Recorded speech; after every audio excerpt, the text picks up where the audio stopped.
একটা প্রশ্ন দিয়ে শুরু করি। যদি ভালোবাসার জন্য আপনাকে নিজের প্রিয় মানুষকেই মৃত্যুর দিকে ঠেলে দিতে হয়, আপনি কি সেটা পারবেন? এই অসম্ভব কাজটাই করেছিলেন নাগকন্যা উলুপি। গঙ্গার তীরে একদিন একাকী বসেছিলেন অর্জুন। কিন্তু কেন তিনি একা? কারণ তিনি ছিলেন নির্বাসনে। কেন অর্জুন নির্বাসনে গেলেন? পাণ্ডবদের মধ্যে একটা কঠিন নিয়ম ছিল।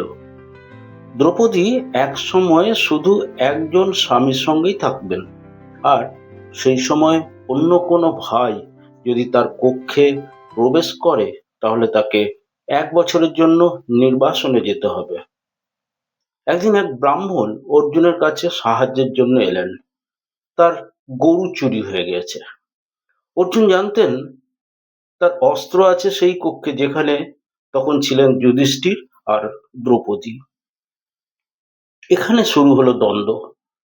নির্বাসন নেবেন নাকি একজন অসহায় আর্ত মানুষকে সাহায্য করবেন? অর্জুন বেছে নিলেন ধর্মকে। তিনি কক্ষে ঢুকলেন, অস্ত্র নিলেন এবং ব্রাহ্মণের গরু উদ্ধার করলেন।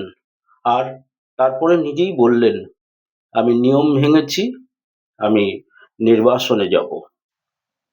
এই নির্বাসনই তাকে নিয়ে এলো এক অদ্ভুত নিয়তির পথে, উলুপির কাছে।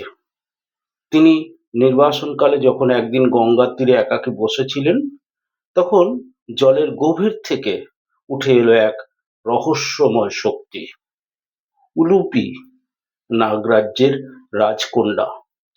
অর্জুনকে দেখে নাগ রাজকন্যা মুগ্ধ হয়ে গেলেন। সে অর্জুনকে নিজের রাজ্যে নিয়ে গেল, এক জগৎ যেখানে আলো সময় সব আলাদা।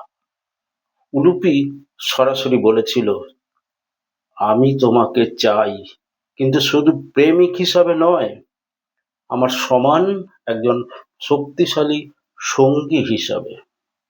এই সাহস, এই দৃঢ়তা অর্জুনকে মুগ্ধ করেছিল। তারা পরিণয়ে আবদ্ধ হলো। এক রাতের জন্য তারা একসাথে থাকলেন। অর্জুন আবার ফিরে গেলেন নির্বাসনে।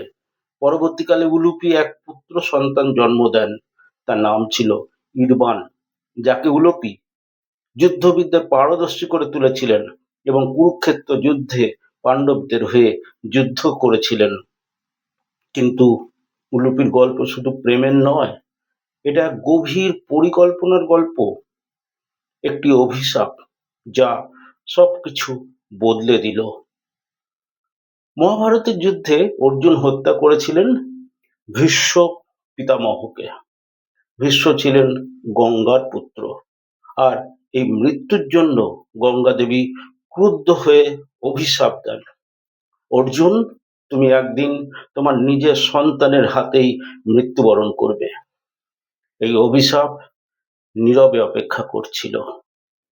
পুত্রের হাতে অর্জুনের মৃত্যু হবে, যা উলুপি জানতেন।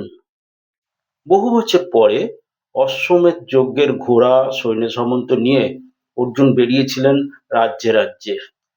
যে রাজ্যে ঘোড়া প্রবেশ করবে সেই রাজ্যের রাজাকে হয় বশ্যতা স্বীকার করতে হবে, অথবা অর্জুনের সাথে যুদ্ধ করে হারাতে হবে। এটাই ছিল নিয়ম।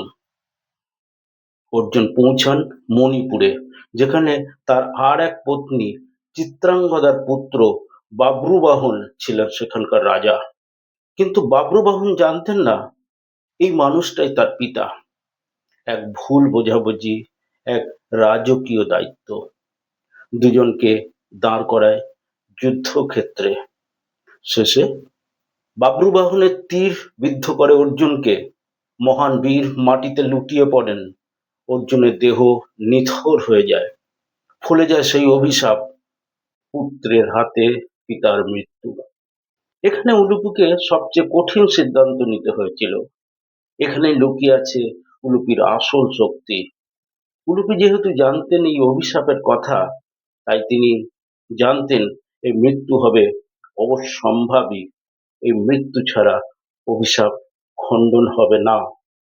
তাই তিনি নিজেই বাব্রুবাহনকে উৎসাহ দিয়েছিলেন যুদ্ধ করতে। ভাবুন, একজন স্ত্রী নিজের স্বামীকে বাঁচানোর জন্য তাকে মৃত্যুর দিকে ঠেলে দিচ্ছে। এটাই উলুপি। কিন্তু সেই মৃত্যুকে আবার জয় করার গল্প এবার শুনুন। অর্জুন তখন নিথর, তার দেহ প্রাণহীন, কিন্তু উলুপি হার মানেনি। সে নিয়ে এলো এক অলৌকিক নাগমণি। এই নাগমণি উলুপির কাছে ছিল, যেটাকে একবারই ব্যবহার করতে পারবে। নাগমণিটি নিথর অর্জুনের বুকের উপর রাখলেন উলুপি। মনের স্পর্শে নিথর দিয়ে প্রাণ ফিরে এলো। অর্জুন আবার শ্বাস নিলেন। অভিশাপ খণ্ডন হয়ে গেল। শেষ সত্য এটাই, উলুপি শুধু একজন স্ত্রী ছিল না, সে ছিল এক কৌশলী নেতা, এক শক্তিশালী যোদ্ধা, আর এমন একজন নারী যিনি জানতেন কখনো ভালোবাসতে হয় আর কখন কঠিন সিদ্ধান্ত নিতে হয়। আজও আমরা অনেক গল্প শুনি, কিন্তু উলুপির মতো গল্পগুলো আড়ালেই থেকে যায়, কারণ সবচেয়ে শক্তিশালী গল্পগুলো সব সময় সবচেয়ে বেশি বলা হয় না।